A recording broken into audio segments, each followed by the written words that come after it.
Selamat pagi dan selamat berjumpa pada hari ini Ananda seluruhnya. Bapak berharap kita semua tetap dalam keadaan sehat. Kita akan lanjutkan materi kita pada pertemuan dari kimia yang ke-11 pada hari ini, yaitu tentang sel elektrolisis, menyangkut susunan sel elektrolisis, reaksi sel elektrolisis, termasuk juga contoh soal dan pembahasan. Baik, Ananda seluruhnya, langsung saja kita review kembali. Apa itu yang dimaksud dengan sel elektrolisis seperti yang sudah kita singgung minggu yang lalu, yaitu sel yang mengubah energi listrik menjadi energi kimia. Kemudian yang kedua, arus listrik digunakan untuk melangsungkan reaksi redoks tidak spontan. Baik, sekarang akan kita lihat susunan sel elektrolisis.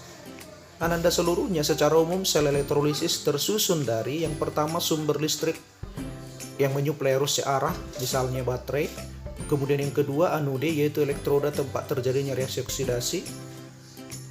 Katode, yaitu elektroda tempat terjadinya reaksi reduksi yang kita kenal dengan istilah Crow. Baik, berikutnya kita akan lihat bagaimana proses elektrolisis pada leburan NaCl. Proses elektrolisis dimulai dengan dialirkan arus listrik searah dari sumber tegangan listrik. Elektron dari kutub negatif akan mengalir menuju kutub katode. Akibatnya ion-ion positif Na positif dalam lelehan NaCl akan tertarik ke katode dan menyerap elektron untuk tereduksi menjadi Na yang netral. Sementara itu ion-ion negatif sel negatif dalam lelehan akan tertarik ke anode di kutub positif. Ion-ion sel negatif akan teroksidasi menjadi gas sel 2 yang netral dengan melepaskan elektron. Elektron tersebut kemudian dialirkan anode dan diteruskan ke kutub positif sumber tegangan listrik. Jadi reaksi redoks yang terjadi pada sel elektrolisis lelehan NaCl dapat ditulis sebagai berikut. Pada kutub katode terjadi reaksi reduksi, yaitu Na positif ditambah dengan elektron menjadi Na. Sedangkan pada anode terjadi reaksi oksidasi, yaitu dua sel negatif menjadi sel ditambah dengan dua elektron. Kemudian kedua reaksi sel kita jumlahkan agar jumlah elektronnya sama, katode kita kali 2 dan elektronnya habis, maka reaksi selnya sudah bisa kita lihat. Maka dengan demikian kita lanjutkan reaksi elektrolisis. Secara umum elektrolisis lelehan senyawa ionik melibatkan reaksi redoks yang lebih sederhana. Ingat itu, hal ini dikarenakan tanpa adanya ion air, kation akan tereduksi di katode dan anion dioksidasi di anode. Sebagai contoh, pada elektrolisis lelehan Mg2, ion Mg2 positif akan tereduksi di katode membentuk logam Mg dan ion Br negatif akan teroksidasi di anode membentuk gas Br2. Namun, jika reaksi elektrolisis berlangsung dalam sistem larutan, ada beberapa reaksi yang bersaing sehingga reaksinya nanti akan lebih kompleks. Beberapa faktor yang menentukan reaksi elektrolisis larutan elektrolit antara lain sebagai berikut. Ya, harus dipahami. Yang pertama, spesies yang berada di dalam larutan elektrolit. Spesies yang tereduksi adalah spesies yang potensial reduksinya lebih positif, sedangkan spesies yang teroksidasi adalah spesies yang potensial reduksinya lebih negatif atau potensial oksidasi lebih positif. Kemudian yang kedua yang perlu kita perhatikan adalah sifat bahan elektrodanya, inert atau aktif. Kalau dikatakan elektroda inert adalah elektroda yang tidak terlibat dalam reaksi redoks elektrolisis. Sekali lagi, inert tidak terlibat dalam reaksi redoks elektrolisis. Contoh, platina PT, emas Au, dan grafit C. PT, Au, C itu biasanya elektroda inert. Sedangkan aktif adalah elektroda yang terlibat dalam reaksi redoks elektrolisis. Contoh Cu, krom, Cr, dan nikel, di luar daripada inert. Baik, sekarang kita akan lihat bagaimana aturan reaksi pada elektrolisis. Tentunya ini menjadi konsep yang harus Anda kuasai dan hafal kalau boleh dihafal, tetapi dengan latihan nanti akan Anda pahami dan akan bisa mengerti secara kalau Anda menggunakan menerapkannya dalam latihan secara berulang-ulang. Maka sekarang akan kita lihat yang pertama adalah reaksi pada katode. Ada beberapa hal yang harus kamu perhatikan. Yang pertama adalah larutan atau leburan, yang kemudian dia adalah jenis ion positifnya. Jadi dua ketentuan ini yang harus kamu pahami pada reaksi di katode. Yang pertama, larutan, jika larutannya mengandung ion positif dari logam aktif golongan 1A, 2A, dan golongan 3A, termasuk Al3 positif dan Mn2 positif. Ingat kembali, deretan unsur logam golongan 1A, L lina kawin Robi Chelsea frustasi, berarti terlibat nanti di dalamnya logam ada Lina dan kalium, yang lain adalah tidak terlibat. Kemudian dalam Mg betapa megahnya karaton Sri Baginda Raja, yang terlibat nanti adalah Be, Mgcara, ya. Kemudian golongan 3A, Al3 positif. Nah, maka sekarang nanti kalau ion positifnya adalah ion yang berasal dari logam 1A, 2A, 3A, Al3 positif dan M2 positif, maka yang terjadi pada reaksi katode pada setengah reduksi pada katode adalah maka air yang mengalami reduksi 2H2O tambah 2 elektron menjadi 2OH negatif tambah H2. Yang kedua, jika dia menggunakan leburan atau cairan, maka ia mengandung ion positif dari logam aktif atau larutan atau lelehan atau cairan atau logam lain, maka yang tereduksi pada katode adalah logam itu sendiri dengan reaksi sebagai berikut. Ln positif ditambah dengan Ne elektron menjadi L. Sedangkan yang ketiga, jika larutan asamnya atau ion positifnya mengandung H positif, maka yang tereduksi pada katode adalah ion H positif itu sendiri, yaitu 2H positif ditambah dengan 2 elektron menjadi H2 gas. Maka pastikan pada setengah reaksi reduksi pada katode elektronnya itu selalu diserap, maka elektronnya itu mendekat berada di sebelah kiri. Itu bedanya nanti dengan reaksi pada katode. Nah, sekarang akan kita lanjut bagaimana dengan aturan pada reaksi di anode. Tentunya berbeda dengan reaksi pada katode. Tetapi yang harus Anda perhatikan yang pertama dalam reaksi di anode atau oksidasi, yang pertama adalah apa jenis elektrodanya. Yang kedua adalah apa jenis ion negatifnya. Yang pertama langsung kita lihat jenis elektrodanya. Sebagaimana yang sudah kita lihat di awal, elektroda ada 2, yaitu elektroda inet, diantaranya hanya ada 3, PT, platina, emas AU, dan karbon atau sering disebut dengan grafit. Nah, maka nanti jika dia menggunakan elektroda inet, kemudian lihat ion negatifnya jika dia mengandung oksigen. Misalnya kalau ion negatifnya adalah SO42 negatif, NO3 negatif, dan lain-lain, maka yang teroksidasi pada anode adalah air dengan reaksi sebagai berikut. 2H2O tambah, saya ulangi, 2H2O menjadi 4H positif tambah O2 tambah 4 elektron. Jadi ingat bedanya dengan pada reaksi di katode, elektronnya dilepas, berarti elektronnya menjauh, maka elektronnya berada di ruas kanan. Jadi elektronnya pada katode dan anode harus selalu berseberangan. Kemudian yang kedua, dengan elektroda inet, jika ion negatifnya adalah ion halida, berarti kalau dikatakan halida berarti halogen golongan 7A, ya. Berarti misalkan dia adalah X, ya, golongan 7A biasanya kita misalkan X. Kalau kita ingat deretan daripada golongan 7A, film Charles Bronson Idaman Hati, kecuali astatin, ya. Maka itu biasanya kalau dia nanti sebagai ion negatif, maka yang teroksidasi pada anode adalah ion halida itu sendiri. Kalau tadi ion halidanya misalkan X, maka oksidasi pada anodenya adalah 2X menjadi X2 ditambah dengan 2 elektron. Nah, yang kedua, jika ion negatifnya adalah sisa basa atau berasal dari larutan basa, berarti sisa basa adalah OH negatif, maka yang teroksidasi pada anode adalah ion OH negatif itu sendiri dengan reaksinya adalah 4OH menjadi 2H2 ditambah dengan O2 ditambah dengan 4 elektron. Nah, berikutnya Nanda sekalian, kalau nanti dia menggunakan elektroda non-inert, berarti dia adalah elektroda aktif, berarti di luar elektroda inert. Misalkan bisa dia Ag positif, bisa dia nanti menggunakan logam lain misalkan seperti Cu, maka karena dia elektroda non-inert, maka yang teroksidasi dia elektroda itu sendiri, atau yang teroksidasi adalah logam itu sendiri. Maka nanti setelah oksidasi pada anodenya menjadi, kalau misalkan dia Cu, berarti dia menjadi Cu menjadi Cu. Kalau dia bermuatan positif 1 berarti Cu positif tambah elektron. Kalau dia yang bermuatan positif 2 berarti Cu menjadi Cu2 positif tambah 2 elektron. Jadi tergantung kepada logam transisinya. Maka pastikan sekali lagi kalau dia elektroda non-inert berarti dia aktif. Yang teroksidasi adalah elektroda itu sendiri. Secara umum misalkan Bapak buat L menjadi Lne positif ditambah dengan Ne elektron. Baik, Anda seluruhnya Bapak berharap Anda harus bisa menguasai dan membedakan konsep aturan setengah reaksi reduksi pada katode dan aturan setengah oksidasi pada anode dengan ketentuan yang sudah Bapak buat. Maka sekarang kita masuk pada contoh yang pertama. Misalkan ada soal, tulis reaksi elektrolisis larutan Na2SO4 dengan elektrolisis dengan elektrodanya adalah karbon.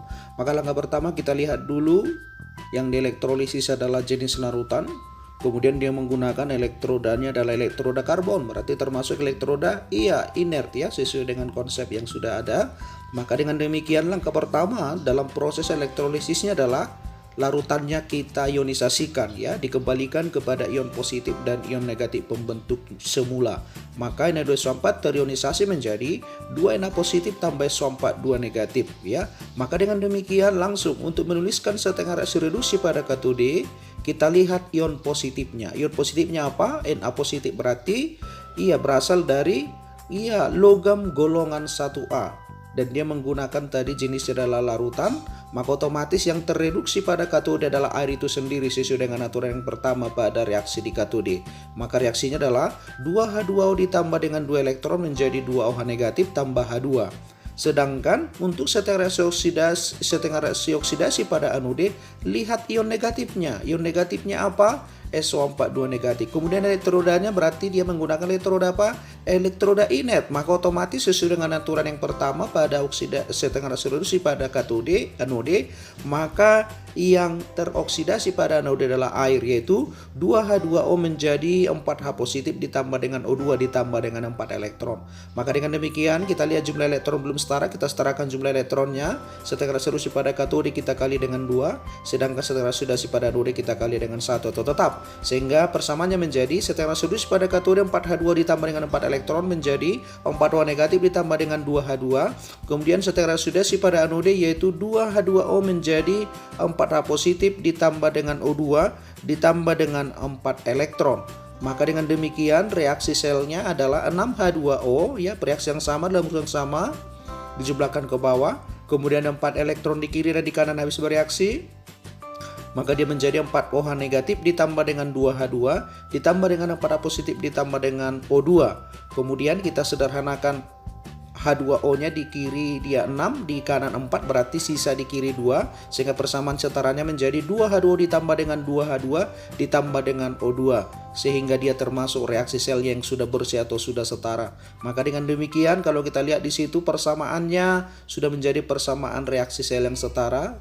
Jumlah atom di kiri sama dengan jumlah atom di kanan, kemudian jumlah muatan di kiri sama dengan jumlah muatan di kanan. Maka kalaupun Anda langsung menjumlahkan atau memasukkan larutan yang dielektrolisis boleh sama juga, yaitu menjadi Na2SO4 tanpa dimasukkan pun boleh ya, tambah 2H2O menjadi 2H2 ditambah dengan O2 ditambah dengan reaksi ionnya 2 Na positif ditambah dengan SO4 2 negatif, jadi sudah setara. Jadi sampai dengan 2H2O menjadi 2H2O ditambah dengan H2 pun sudah menjadi persamaan yang benar.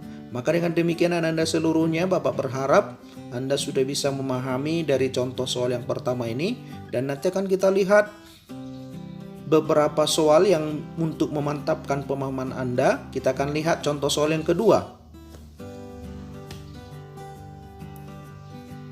Yaitu misalnya contoh yang kedua, tulis reaksi elektrolisis lelehan CaCl2 dengan elektroda platina. Baik, langsung kita lihat yang dielektrolisis jenisnya apa? Lelehan.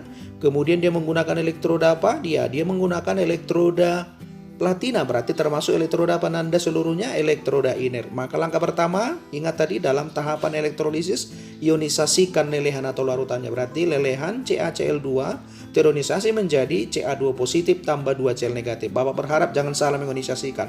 Salah Anda mengionisasikan, salah semua. Maka dengan demikian untuk setengah reaksi reduksi pada katode apa yang kita lihat? Lihat kationnya. Kationnya adalah Ca2 positif, berarti termasuk logam aktif golongan 2A. Berarti sesuai dengan aturan yang pertama tadi pada setengah reaksi pada katode, maka yang terreduksi pada katode adalah logam itu sendiri, yaitu ion positif itu sendiri, yaitu Ca2 positif menurut elektron menjadi Ca. Sedangkan untuk setengah reaksi pada anode, lihat anion dan elektrodanya. Berarti anionnya adalah sel negatif, elektrodanya adalah inert. Berarti otomatis dengan demikian Yang teroksidasi pada anode adalah logam, ion halida itu sendiri ya, atau golongan halogen itu sendiri. Berarti dia adalah Cl negatif. Berarti karena dia nanti akan membentuk unsur diatomik, berarti dia menjadi setengah reaksidas pada udah menjadi 2 Cl negatif menjadi Cl2 ditambah dengan 2 elektron. Kita jumlahkan ke bawah, maka reaksi sel setaranya adalah elektronnya habis, maka dengan demikian dia menjadi CaCl2 menjadi Ca ditambah dengan Cl2. Ya, kalaupun nanti Anda buat Ca2 positif tambah dengan 2 sel ditambah dengan 2 sel negatif, itu yang di kiri menjadi Ca ditambah dengan sel 2 sama, atau kalau langsung digabungkan dia Ca2 positif dengan 2 sel negatif menjadi Ca2 juga itu sama ya.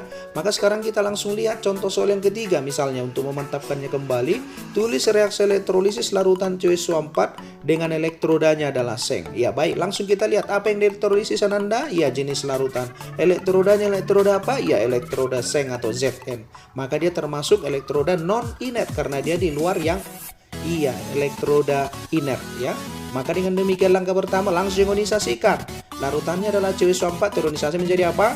Cu2 positif tambah SO4 2 negatif. Maka dengan demikian langsung untuk setengah reaksius pada katode lihat kation. Ya, berarti kationnya adalah Cu2 positif. Berarti dia bukan aktif ya, dia menggunakan elektroda bukan aktif. Maka yang terreduksi pada katode adalah logam itu sendiri, maka dia menjadi Cu2 positif tambah 2 elektron menjadi Cu. Sedangkan setengah reaksi oksidasi pada anode, lihat anionnya. Anionnya adalah SO4 2 negatif, tetapi dia menggunakan apa? Elektroda non inert atau elektroda aktif, maka dia langsung terlibat dalam reaksi setengah oksidasi pada anode.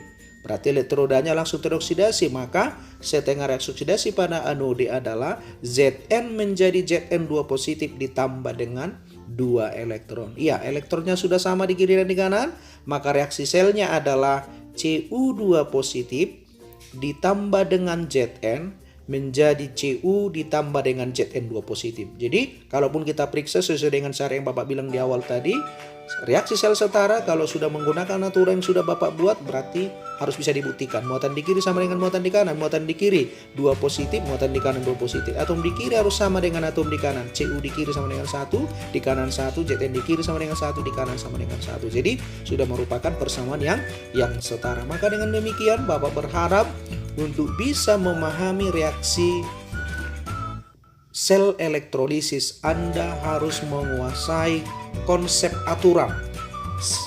Ya, konsep aturan yang sudah dibuat di awal yaitu aturan pada setengah reaksi pada katode dan aturan pada setengah reaksi pada anode.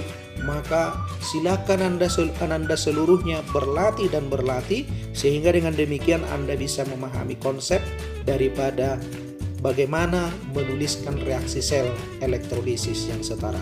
Baik Anda seluruhnya, pada pagi hari ini Bapak akan mengirimkan tugas sebagai penugasan yang harus kamu kerjakan di rumah, yang nanti juga kamu kirim melalui aplikasi pembelajaran kita yaitu grup Gizi ya, Google Classroom 12 yang sudah Bapak buat, baik 12 MIA 1 dan 12 MIA 2.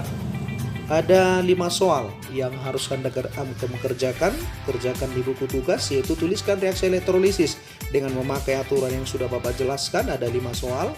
Akhirnya Bapak sampaikan, selamat bekerja, selamat berlatih dan berlatih. Silakan kalaupun Anda berdiskusi, tidak masalah. Yang penting Anda bisa memahami supaya nanti pada pertemuan berikutnya untuk reaksi sel elektrolisis ini bisa kita aplikasikan dalam hukum Faraday 1 dan 2. Selamat belajar dan selamat bekerja, tetap jaga kesehatan. Sampai berjumpa pada pertemuan daring berikutnya. Salam sehat.